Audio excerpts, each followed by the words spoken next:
Hello mga kabulaklak! Ikaw ba'y namulaklak na at kung hindi pa, magpadilig na! Ay!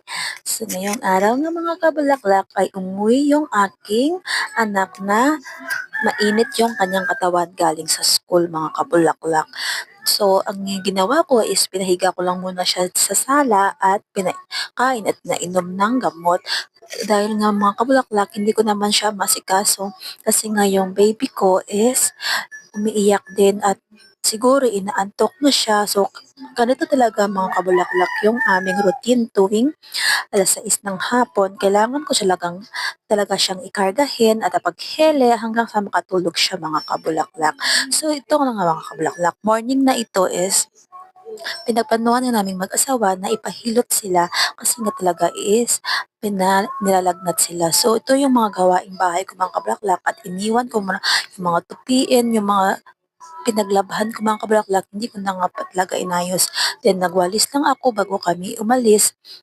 Then yung aking anak na diyan na lalaki, naglalaro. So hindi na mo siya makikita mga kabulaklak. At ayan nga, kinulit-ulit siya ng kanyang papa. So ayun mga kabulaklak, umiyak nga at binuhat ko nga siya. Ayan mga kabulaklak, natuturo siya, nagsusumbong na kinurot daw siya ng kanyang papa. Ganyan talaga siya mga kabulaklak. Toddler ka to mga kabulaklak, nag-iisang lalaki. Makulit siya mga kabulaklak ano, energetic 'yan. Then minsan 'pag talagang inaaway mo siya, nagsusumbong siya, 'yan siya mga kabulaklak.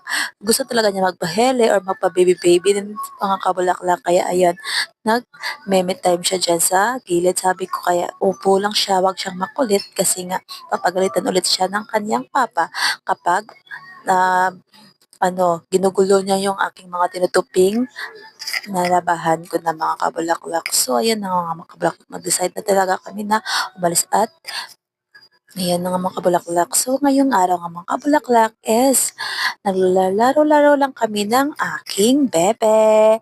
Ito yung aking pangatlong anak mga kabulaklak. So habang wala nga dito yung aking toddler dun sa kabilang bahay, ayan, siya muna yung aking baby time mga kabulaklak. So ngayong araw nga mga kabulaklak, umulan. So ayan, dito lang kami tumambay sa sala. Ayaw pa kasi niyang matulog mga kabulaklak.